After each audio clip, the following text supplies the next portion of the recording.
Okay, this is for installing the Richmond Windows services.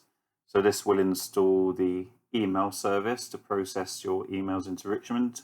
It will process alerts, which is the common processing service. So that will also monitor SLAs, send escalation notifications and so forth. And then you've got the Active Directory synchronization tool. If you're a hosted customer, you probably only want to install the Active Directory synchronization tool. The other two, email and common processing, will be running from the hosted server, but you will need to install the AD services locally in order to connect to your Active Directory.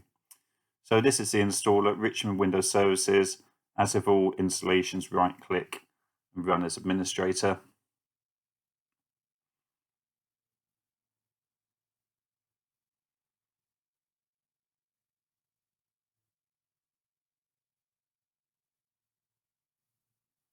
Select Next.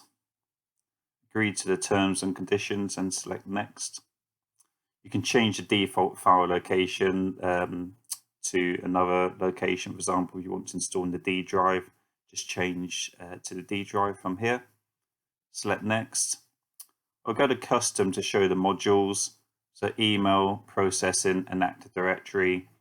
So like I said, if you're a hosted customer, you can actually turn the other two off so they won't be installed and you only have this service installed to process your Active Directory. In this case, I'm setting up for on-premise.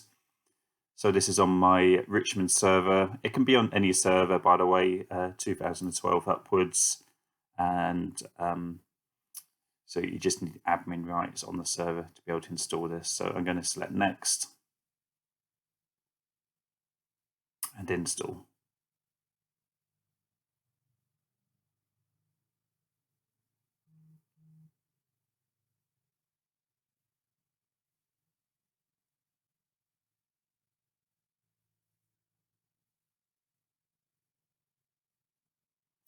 Okay, so it's a relatively quick install.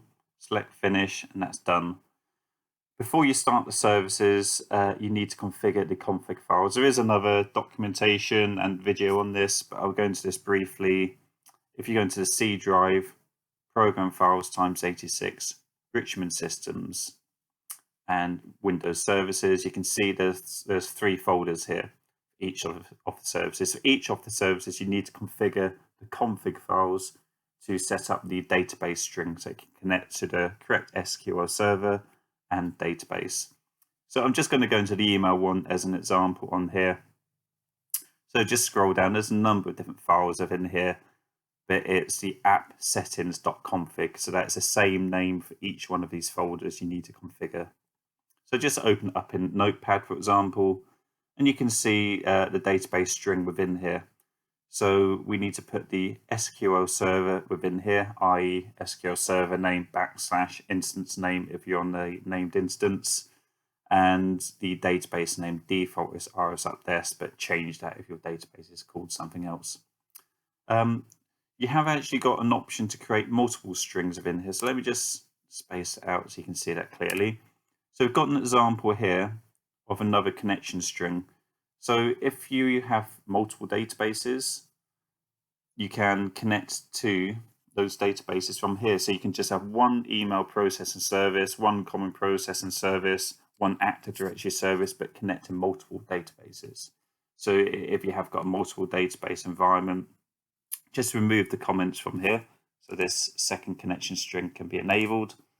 And make sure the connection string is 2. So if you're creating a third one, that would be 3, 4, and so on. You can have as many database connections as you wish. And just change the SQL servers if that's different. Normally that would be the same, but the database names would be different. So just make sure that database name is correct. And then that will be connected to your other database. So like I said, you can just copy and paste that again and create another one as long as this name is different. So once it's done, you save. I don't want to save that, but in your case, just save those settings and just do the same now for each of these. So Active Directory Observer, and then you can see app settings config in there as well. So it's exactly the same. So once you've done that, go into your Windows services and you'll be able to see the 3 new Richmond services from within here. Okay, so we've got the Active Directory Observer, email, and processing service. So you just need to start each of these. Obviously, before starting the email, within the setup console, make sure your email settings are configured. There's another guide for that. Processing service can just be started. There's no other config on there apart from going into the web client after, which again is in another guide. And starting the Active Directory Observer. Just going to start this. This needs to be started in order to access the Richmond Active Directory console. So it is actually a new console for this. If I just scroll down into the area where Richmond Systems is installed, you can see there's a Richmond AD Observer settings. This is a tool you need to run in order to configure your Active Directory service. There is another guide for this. You can get to it straight from this URL. It opens in the browser and then you configure your Active Directory synchronization.